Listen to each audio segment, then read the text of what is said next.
Hey there, welcome back. This is the Multipod. Hope you've enjoyed your holiday break. We are getting back into the swing of things here on the podcast, setting up a new year of episodes. Lots of conversations and recordings I've already lined up, so I'm looking forward to doing those and then sharing them with you. And we're excited for the year ahead. There's lots of reasons to be optimistic, about this podcast and to keep building it into something with some real impact. I mean, the value, I think, is already there. The great opportunities for connection, for sharing common interests and getting support from others. So let's keep spreading the word about the fascinating people who come on this show. And you can be one of them. It's easy to get in touch with me. Just email themultipodcast@gmail.com, or you can go to the website, themultipod.com, and you'll see the guest submission form there. Or what usually happens is you'll be going along through your day and suddenly a message will pop in from me inviting you onto the show. But feel free to take the initiative yourself. I'd love to hear from you. Today we have a quick one, something a little different. It is audio only, which is still A-OK in my books, as much as I encourage video for the sake of better connection and visibility. I mean, audio is easier, and if it feels more comfortable, then I completely understand. I'm often the same way too. So if you're watching this on YouTube, my video here right now will flip over to an image, and you can listen along. Our conversation today is with Céol, who is a writer and a budding author in particular, and they are currently working on two books, one with a dystopian theme and the other with a utopian theme. Do they go together or relate to each other? Stay tuned to find out. But the real emphasis of our chat today is on the writing process, on the mentality towards deadlines and completion, and coworking and how to approach publishing, and is all framed around how does that look to autistic and neurodivergent folks, which is of course a common theme here on the podcast. So you'll know if that speaks to you in particular, and I encourage you to contact Céol and say hello, share your thoughts, your perspectives on our conversation and the work that they're doing. And who knows, maybe you'll see some opportunities there for collaboration. So it's great to be up and running again here in the new year. Lots to look forward to, and I hope you enjoy our conversation today. Alrighty, everybody. I am joined today by an author by the name of Céol. And we're going to explore some of the things that they are working on, some topics and themes, which I think will have definite interest and appeal to parts of our audience.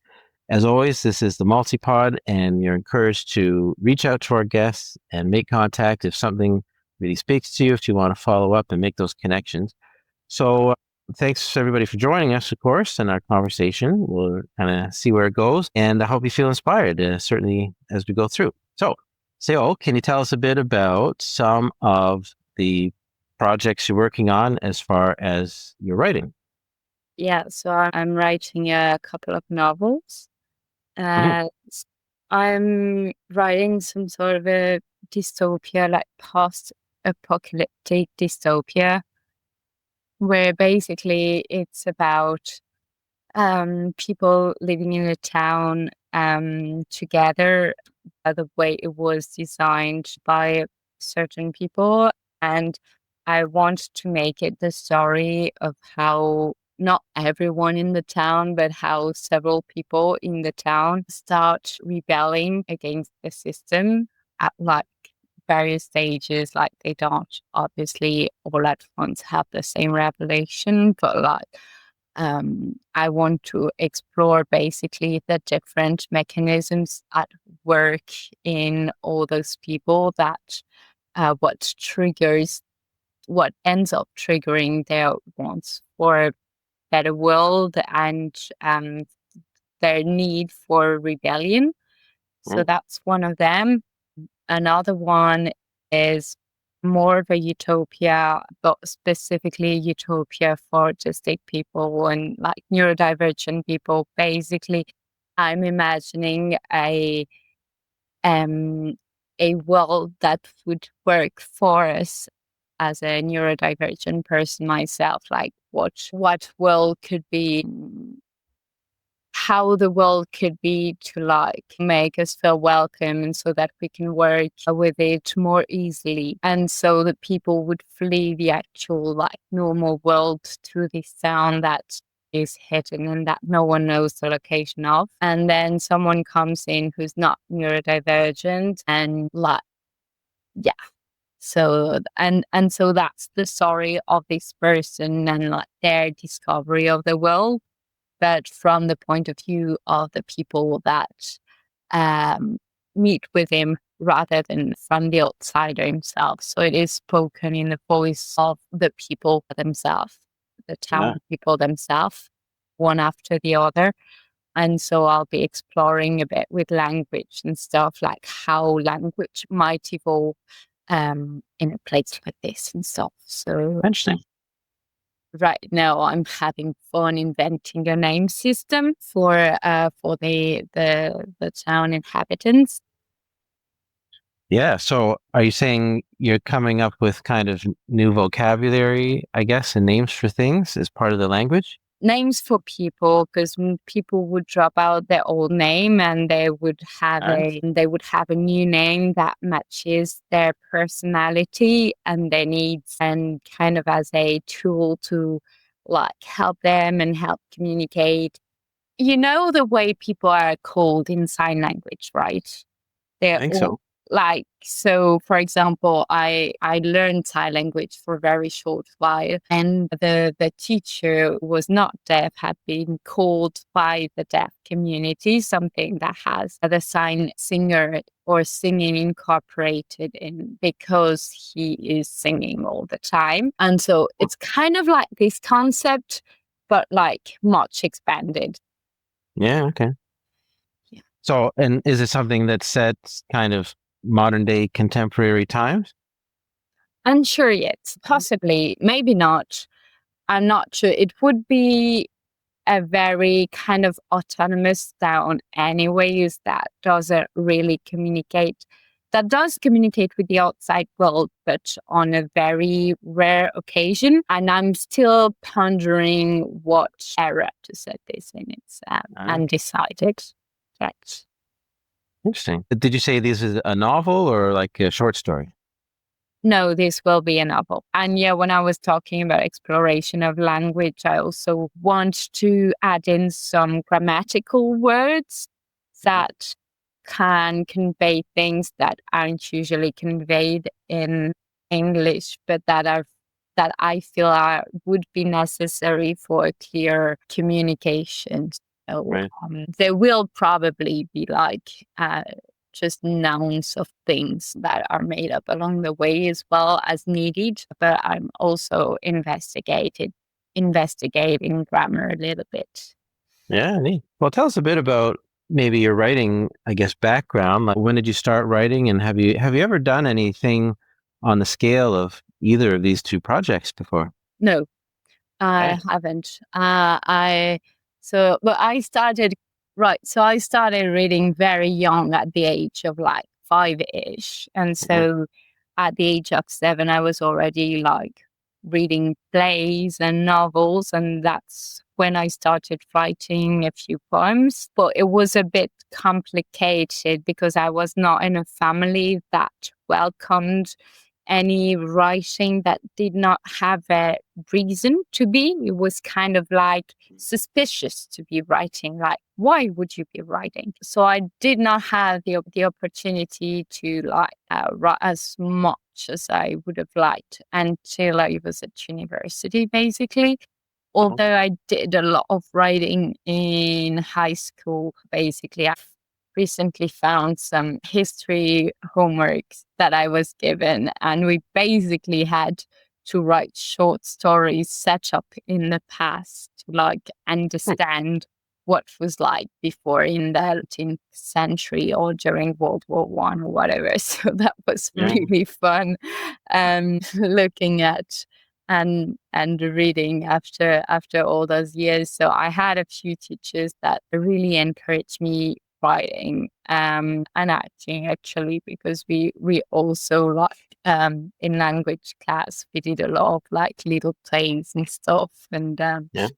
and scenes and stuff. And then I joined writing groups at the Writing Society of University for like a couple of years as well. And yeah, and then the thing is, I kind of like stopped writing on 2 occasions for some quite long periods basically after being compared to like writers, because it really like famous writers, it really paralyzes me to be like, you have the expectations of being as good as them, and also it's already been done, so you don't really want to be like them, you want to be like you, but like it is such a compliment, but like, can you live up to it? Can your future writing live up to it? And so it kind of like froze me for a while.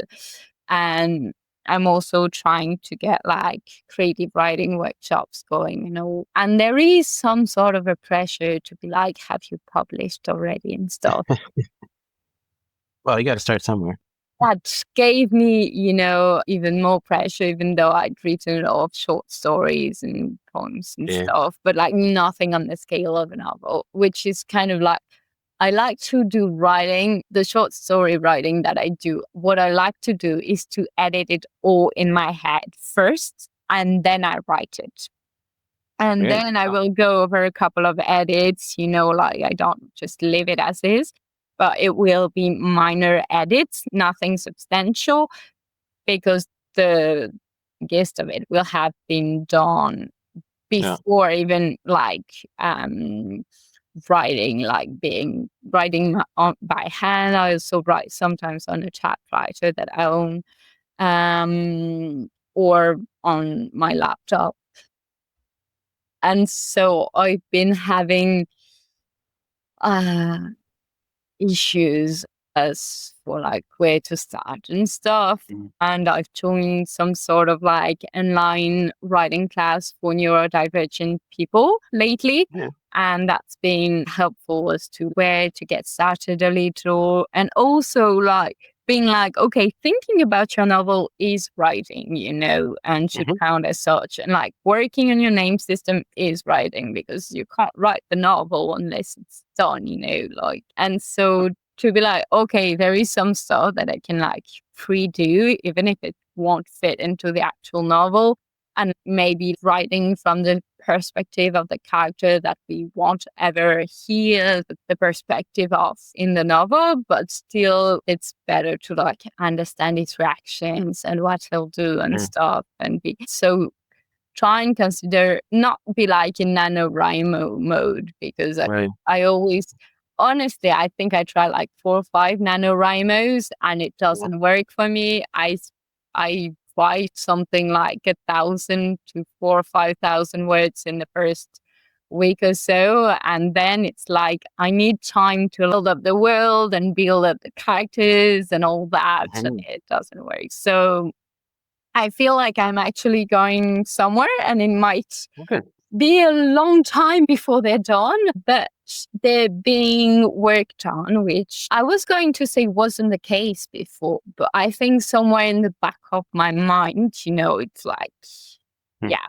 basically recently I had the realization I needed to have a hot water bottle on my belly for some reason. And so I was just lying in bed and for 30 minutes, and I had like all these ideas about how to make the novel kind of like come together. That I had, because I've been thinking about that for like a year and a half now, I think. And it all came in half an hour, but it couldn't have come in half an hour a year and a half ago, so like, even when having a walk and stuff, it's, lying on the grass or just laying on your bed with a hot water bottle, sometimes it can be writing, because if you don't do that, you have nothing to write about. So it's kind of like helped me basically have less pressure about like, basically writing is not just adding words to a some sort of a countdown like it is for because NaNoWriMo, you have your countdown and you're so easily late, and it is very scary, and it's too much pressure for me, and this is not something that works for me. And I'm only now accepting this, so that's cool. And also I have like body doubling for writing and stuff, and I've met neurodivergent people who write as well, and it's been cool. Do you see writing as a process that you want to enjoy, like kind of for the sake of it? Because writing is one of those things, people, it can be a struggle, but a good struggle, right? So do you feel you enjoy maybe the struggle, or do you enjoy just being creative, I suppose, and kind of enjoying writing for the sake of it? I'd say both, Hmm. but I don't want the struggle to be overwhelming and paralyzing, if that makes Yeah. sense. I want it to be, because I'm also disabled, right? So I want it to be healthy and kind of like, I want to respect my own boundaries, but still make time for writing. But I think I have like something like 10 hours of writing that I do in a week. Okay. Hmm. But it only works because since I've started this class, I'm open to whatever this is. Like working on the name system is writing, you know? Yeah. So Yeah. if that takes me like the whole 10 hours for this week, then I'm still making progress. Yeah. Whereas if I need to do like 2,000 words a week, that is not possible. And also, I know that sometimes I'll go in hyper focus mode Hmm. and I may get like 10,000 words done in a session, but that will be in a much further future once I've like got all the basics done, basically. Right. That makes Yeah. sense. So it is a struggle. Like I'm not saying like, oh yeah, just write and it flows and free writing and stuff, because I still need to focus on the novel that I'm writing, and there are bits that will be harder and that are already harder. Hmm. But it can be a struggle in a way that respects my boundaries and that doesn't get me burnt out. Well, I guess all that being said, like, do you feel you need to have a deadline or at least a timeline for, when you'd like to get it done? I don't think so. I think I need to get my 10 hours a week done, Yeah. whatever those 10 hours are made of. And even if it's like I don't have any ideas, so I need to go on a walk to like kind of clear my mind and get ideas that can count. Yeah. And if I do that, I will make progress eventually. If I have a deadline, I've tried that before, and honestly, it doesn't work for me. Same goes, I do a little bit of sewing. There was a deadline I set myself, but then it was only half finished by the deadline. It was wearable, but it's still not done. And there's another sewing project that I've made that is kind of like not wearable, but not finished. And it's been wearable, but not finished for like 3 years. And by just setting up some sewing time with a friend, I've made more progress in a week than I've done in like 3 years. So Okay. for me, just setting up space, and it's exactly the same for sewing. Sewing is not like bring, bring, bring, bring, bring at the sewing machine, it's all the thing. It's like cutting and folding and ironing, and all this is sewing already, because there's no way you're taking a needle if your material is not cut, so, or if you Yeah. don't have a pattern, an idea of what you're making, or if you didn't go to buy some thread that is of the right color. And all of these should count, because if you don't fit it into your timetable, then Right. you're never going to get the thread that is going to like enable you to have your project done by the end of the year, Yeah. whereas by honestly, like since I've been counting like the hours that I'm doing every week and being free on what it means I'm not doing anything unrelated to sewing or unrelated to writing. Like I'm not allowed to do paperwork of what I'm supposed to be writing, but I am allowed to go and buy books that are going to help me research the world that I'm making. Yeah. That is because I need them. If I feel like I really need them and I can't go on if I haven't read those books, and even the reading of those books, that should count as part of the writing process. Because if it's not getting done, then the writing will never get done, no matter the Mhm. deadline. And then I guess the other big question is, what about publishing? Are you thinking self-publishing once it's done? Okay, this I don't want to think about because it can. No, you think about publishing and then you don't write. Okay, Yeah. so I'm writing the thing first, and then there'll be time to focus on publishing. Because Yeah. like it's kind of the thing that is paralyzing because you start thinking about the audience, you start thinking about how will the publisher, yeah. Right now, I feel open to both, but I'm not at that stage yet. I want to be fully present in the writing stage, and this can't happen if I'm already stressing out about finding a publisher or how much will printing the books cost or whatever. Yeah. Well, it'll be a lot different once, you have basically a finished product, and then it's a whole different stage, right? You have something that you can Yeah, share around, present to people, and figure out those steps. yeah. Yeah. And I will do so when it starts resembling a book, which for now it's just a bunch of notes scattered everywhere. Yeah. Yeah.